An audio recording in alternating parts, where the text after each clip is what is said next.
Hello friends, welcome to Jeremiah tech channel. இன்றைக்கி நம்ம பார்க்க போகிற கான்செப்ட் வந்து ASA ஃபயர்வால் பற்றி. ASA firewall is nothing but adaptive security appliances. இது வந்து ஒரு சிஸ்கோ ப்ராப்பர்ட்டி. இது வந்து 31st May 2005 வந்து இன்ட்ரடியூஸ் பண்ணிக்கிறாங்க. Firewall is nothing but network security system that monitor and control incoming and outgoing traffic based on the predetermined rules. அதாவது network firewall வந்து அதில் இருக்க ரூல்ஸ் படி தான் அது வந்து ஆக்ட் ஆகும். எந்த ரூல்ஸ் எந்த டிராஃபிக் உள்ளே வரணும்னு எழுதியிருக்கோ அந்த டிராஃபிக் தான் உள்ளே அலோவ் பண்ணணும். எந்த டிராஃபிக் வந்து நீ இந்த டிராஃபிக் விட்டு வெளியே போகணுன்னு நினைக்குதோ அந்த டிராஃபிக் மட்டும்தான் வெளியே போகும். பேசிக் ஃபார் எக்ஸாம்பிளுக்கு இப்போ TCP UDP டிராஃபிக் மட்டும்தான் உள்ளே அலோவ் பண்ணணும். அதில் ஃபயர்வாலில் வந்து ரூல்ஸ் எழுதியிருக்குன்னா அந்த டிராஃபிக் மட்டும்தான் உள்ளே அலோவ் பண்ணணும். இல்லாட்டி ICMP பேக்கெட் மட்டும்தான் அலோவ் பண்ணணும். ஜஸ்ட்டு அந்த டிவைஸ்லேருந்து பிங் பண்ண இப்போ ICMPனா ஜஸ்ட் பிங் பண்ணுறது, அந்த மாதிரி ICMP பேக்கெட் மட்டும்தான் அலோவ் பண்ணணுன்னா அதை மட்டும்தான் அலோவ் பண்ணணும். அப்படி டோட்டல் நெட்வொர்க்கையே அதை கண்ட்ரோல் பண்ணக்கூடிய ஒரு டிவைஸ் தான் வந்து ஃபயர்வால் வந்து சைபர் அட்டாக்கர்ஸ் கிட்ட இருந்து, அவுட் சைட் சைபர் அட்டாக்ஸ் கிட்ட இருந்து நம்ம கம்ப்யூட்டர் இல்லைன்னா நெட்வொர்க்கை வந்து ப்ரொடெக்ட் பண்ணும். தென் வந்து இன்டர்நெட் வழியாக வந்து malicious software and another virus softwares வந்து நம்ம கம்ப்யூட்டரை வந்து அக்சஸ் பண்ணாதபடி அது வந்து ப்ரொடெக்ட் பண்ணுறதுக்கு தான் மெயினாக வந்து ஃபயர்வால் வந்து கிரியேட் பண்ணுது. ஃபயர்வாலில் வந்து நிறைய பிராண்ட் இருக்குது. இது வந்து ஒரு சிஸ்கோ ப்ராப்பர்ட்டி. ASA ஃபயர்வால் வந்து இன்னும் Palo Alto and Fortigate firewall extra நிறையா இருக்குது. இப்போ நம்ம பார்க்க போகிற கான்செப்ட் வந்து ASA பற்றி தான். வாங்க பார்க்கலாம். How it's work. ASA firewall வந்து ரெண்டு விஷயத்தை வந்து சப்போர்ட் பண்ணும். அது என்னன்னு பார்த்தீங்கன்னா filtering and VPN is nothing but virtual private network. புரியுதுங்களா? ஃபில்டரிங்னா நீங்கள் இப்போ அக்சஸ் கண்ட்ரோல் லிஸ்ட் பார்த்துருப்பீங்களா? CCNA கவர் ஆகாது. நான் வந்து அப்கமிங் வீடியோஸில் வந்து அதை கவர் பண்ண பார்க்குறேன், அக்சஸ் கண்ட்ரோல் லிஸ்ட்டு. பட் அது வந்து பேசிக், இது அதோட அட்வான்ஸாக தான் ஆக்ட் ஆகும். ஓல்டு மாடல் வந்து வெறும் ஃபில்டரிங் மட்டும்தான் சப்போர்ட் பண்ணிச்சு. இப்போ தான் ரீசெண்ட்டு மாடல்ஸில் வந்து ரெண்டுத்தையும் சப்போர்ட் பண்ணுற மாதிரி வச்சுருக்காங்க. It's also act as a layer 3 device. அதாவது ரவுட்டர் மாதிரி கூட ஆக்ட் ஆகும். But not a router. ரவுட்டிங்கில் இருக்க ஃபங்க்ஷனில் சிலது இதில் ஃபங்க்ஷன் ஆகும். புரியுங்களா? ரவுட்டராக கிடையாது, ரவுட்டரில் இருக்க ஃபங்க்ஷனில் சிலது இதில் வேலை செய்யும். ASA ஃபயர்வால் அதில் என்ன மாதிரினா, it supports routing functions like RIP, OSPF, GRP, BGP. இந்த மாதிரி ரவுட்டிங் ப்ரோட்டோகால்ஸ்லாம் சப்போர்ட் ஆகும். புரியுதுங்களா? இப்போ பார்த்தீங்கன்னா லேயர் 3 டிவைஸில் வந்து ஸ்விட்சும் ஒன்று இருக்குது. லேயர் 3 ஸ்விட்சு, அதுலேயும் வந்து ரவுட்டிங் ஃபங்க்ஷன் வந்து வேலை செய்யும். பட் வந்து நிறைய பேர் என்ன நினச்சிக்கிறாங்கன்னா அது வந்து ரவுட்டராகவே வந்து ஆக்ட் ஆகும். ரவுட்டருன்றது வேறு, ரவுட்டிங் ஃபங்க்ஷன்ன்றது வேறு.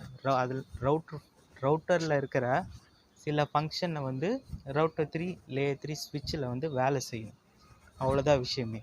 பட் எல்லோரும் வந்து அது டோட்டலாகவே ரவுட்டராகவே ஆக்ட் ஆகும் அப்படின்னு நினச்சிக்கிறாங்க. அந்த மாதிரி கிடையாது. ரவுட்டிங்கில் இருக்க ஃபங்க்ஷன் சிலது இதில் இருக்கும். அதே மாதிரி தான் ASA ஃபயர்வாலில் சில ஃபங்க்ஷன், ரவுட்டரில் இருக்க சில ஃபங்க்ஷன் இதில் இருக்கும். ரவுட்டரே கிடையாது. ASA மாடல்ஸ், இது வந்து ASA மாடல்ஸில் வந்து குறிப்பிட்ட மாடல்ஸ்லாம் இருக்குது.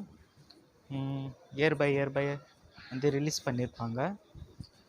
ஒவ்வொரு மாடலும் ஒவ்வொரு மாடலோட கொஞ்சம் அட்வான்ஸ் இருக்கும். இல்லாட்டி அதோட எக்ஸ்ட்ரா பெனிஃபிட்ஸ் ஃபியூச்சர்ஸ்லாம் கொஞ்சம் கொடுத்துருப்பாங்க. அதை வந்து லேப் செஷனில் வந்து நம்ம பார்க்கலாம். அதோட பேசிக் கான்ஃபிகரேஷன் இப்படி தான் இருக்கும். இன்டர்ஃபேஸ் VLAN 1 அசைன் பண்ணிவிட்டு அதுக்குள்ளே வந்து நேம் இஃப் இன்சைடு. அதாவது வந்து இப்போது ரவுட்டருக்கு வந்து அது இன்டர்ஃபேஸ் வந்து இப்போது எக்ஸாம்பிளுக்கு என்ன சொல்கிறது, ஜிகாபிட் ஈத்தர்நெட், ஃபாஸ்ட் ஈத்தர்நெட் அந்த மாதிரி வந்து நேம் அசைன் பண்ணுவாங்க. பட் ஒரு செக்யூரிட்டி பர்பஸ்க்காக வந்து இது இன்டர்ஃபேஸ் வந்து இது அவ்வளோ முக்கியத்துவம் கொடுக்க மாட்டாங்க. அதுக்கு பதில் நேம் தான், நேம் இஃப் இன்சைடு. இப்போது இன்சைட்னா இன்சைட் லோக்கல் ஏரியா நெட்வொர்க் இருக்குது பார்த்தீங்களா.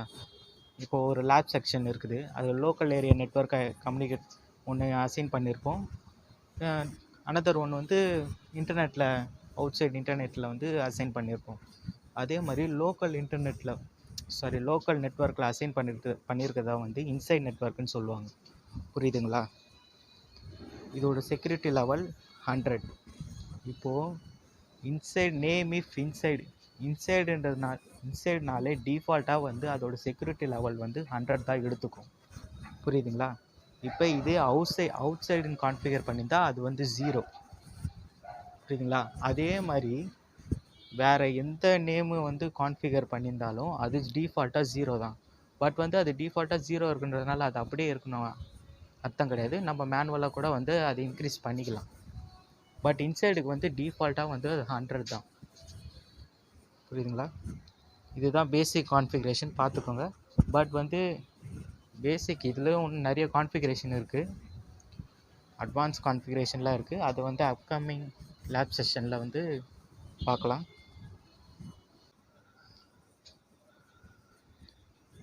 இப்போது இதில் 2 ரவுட்டர் ஒரு ஃபயர்வால் இருக்கிற மாதிரி அசியூம் பண்ணிக்கோங்க. இப்போ ரவுட்டர் 1ஓட செக்யூரிட்டி லெவல் வந்து 100, ரவுட்டர் 2ஓட செக்யூரிட்டி லெவல் வந்து 0. அதாவது ரவுட்டர் 1 வந்து இன்சைடு அதாவது செக்யூரிட்டி லெவல் இன்சைடுக்கு வந்து செக்யூரிட்டி லெவல் வந்து டிஃபால்ட்டாக வந்து 100. அவுட் சைடு நெட்வொர்க் வந்து செக்யூரிட்டி லெவல் வந்து டிஃபால்ட்டாக வந்து 0. இன்சைடை தவிர மற்ற எல்லா நேமுக்கும் வந்து செக்யூரிட்டி லெவல் வந்து 0 தான். இப்போ வந்து இதோட டிராஃபிக் வந்து ஹை டு லோனா எல்லா டிராஃபிக்கும் அலோவ் பண்ணும். குறிப்பிட்ட ஒரு எக்ஸாம்பிளுக்கு TCP UDP பேக்கெட்ஸ் வந்து அலோவ் பண்ணும்.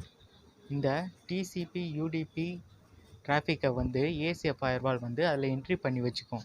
பிகாஸ் வந்து டிராஃபிக்கை வந்து ரிவர்ஸ் டிராஃபிக் பண்ணுறதுக்கு டிராஃபிக்கை வந்து வெளியே அனுப்பலாமா வேண்டாமா வந்து டிசைட் பண்ணுறதுக்கு வந்து அதோட டேபிளில் வந்து அது என்ட்ரி பண்ணி வச்சுக்கும். இப்போது செக்யூரிட்டி லெவல் 100லேருந்து இப்போ இன்சைட் டிராஃபிக்லேருந்து outside traffic outside அதாவது இன்டர்நெட்டுக்கு வந்து டிராஃபிக் போயாச்சு. இன்சைட் நெட்வொர்க்கில் இருந்து ஃபயர்வாலை தாண்டி டிராஃபிக் வந்து அவுட் சைட் நெட்வொர்க்கு வெளியே போயிடுச்சு. பட் ரிவர்ஸ் டிராஃபிக் பண்ணும்போது அவுட் சைட் டிராஃபிக்லேருந்து இருந்து இன்சைட் டிராஃபிக் வரும்போது நெட்வொர்க் வந்து ஃபயர்வால் வந்து அதை வந்து அலோவ் பண்ணாது. ஏன்னா ரவுட்டர் 2ஓட செக்யூரிட்டி லெவல் வந்து 0லேருந்து செக்யூரிட்டி லெவல் 100க்கு வந்து டிராஃபிக் போகாது. பிகாஸ் ஹையர் லெவல்லேருந்து லோயர் லெவலுக்கு வந்து டிராஃபிக் போகுமே தவிர லோயர் செக்யூரிட்டி லெவலில் இருந்து ஹையர் செக்யூரிட்டி லெவலுக்கு வந்து டிராஃபிக் வந்து போகாது. ரவுட்டர் வந்து பிளாக் பண்ணிடும். லோயர் செக்யூரிட்டி லெவலில் இருந்து ஹை செக்யூரிட்டி லெவலுக்கு வந்து டிராஃபிக் வந்து போகாதுன்னு சொல்லிட்டோம். அப்போ வந்து கம்யூனிகேஷன் பண்ணுறதுக்கு வந்து வாய்ப்பே இல்லையான்னா அப்படி கிடையாது. அதில் வந்து அப்படி கம்யூனிகேஷன் ஆகணும்னா ACL இங்கே தான் வந்து ACL அக்சஸ் கண்ட்ரோல் லிஸ்ட் வந்து மேஜர் ரோலில் வந்து ப்ளே பண்ணும். ஹையர் டு லோயர் செக்யூரிட்டி போகிற டிராஃபிக்கும் பார்த்துட்டோம். இப்போ லோயர் டு ஹையர் செக்யூரிட்டி லெவலுக்கு போகிற டிராஃபிக்கையும் பார்த்துட்டோம். பட் வந்து செக்யூரிட்டி லெவல் வந்து சேமாக இருந்தால் என்ன பண்ணுறது? இப்போ ஒரு எக்ஸாம்பிளுக்கு இங்கே செக்யூரிட்டி லெவல் ஒரு 60ன்னு வச்சுக்கோங்களேன். இதுக்கும் 60, இதோட செக்யூரிட்டி லெவலும் 60, இதோட செக்யூரிட்டி லெவலும் 60, சேம் ப்ரியாரிட்டியில் இருக்குது. இப்போது ஹையர் டு லோயர் லெவல் கூட டிராஃபிக் வந்து பாஸ் ஆகும். லோயர் டு ஹையர் லெவலில் கூட டிராஃபிக் வந்து அலோவ் பண்ணும் ஃபயர்வால். அது வந்து சில ரூல்ஸ் இருந்தால், அதாவது ACL இருந்தால் பாசிபிள். பட் இது ரெண்டும் சேம் ப்ரியாரிட்டி இருக்கிறதுனால இப்போ ஏசிஎல் இருந்தால் கூட இது பாசிபிள் கிடையாது. என்னதான் வந்து ஏசிஎல் ஸ்பெஷல் பர்மிஷன் இருந்தால் கூட இது வந்து டிராஃபிக் வந்து பாஸ் ஆகாது. அதான் வந்து சேம் ப்ரியாரிட்டியில் இருக்கிற ஏசிஏ, அதாவது ஏசிஏ ஃபயர்வால் நினச்சா தான் வந்து அந்த டிராஃபிக்கை வந்து அலோவ் பண்ண முடியும்.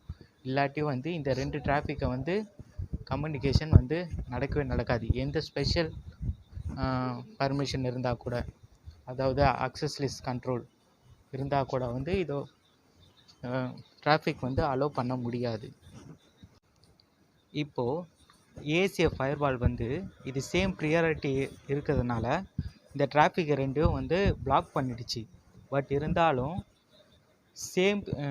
சேம் பர்மிஷன், இந்த ரெண்டு ப்ரியாரிட்டிக்கும் சேம் பர்மிஷன் கொடுக்குறதா இருந்தால் ஏசிஏ ஃபயர்வால் வந்து இந்த ரெண்டு டிராஃபிக்கை வந்து அலோவ் பண்ணிடும். அதுக்கு உண்டான கமாண்ட் வந்து சேம் செக்யூரிட்டி பர்மிட் இன்டர்ஃபேஸ்.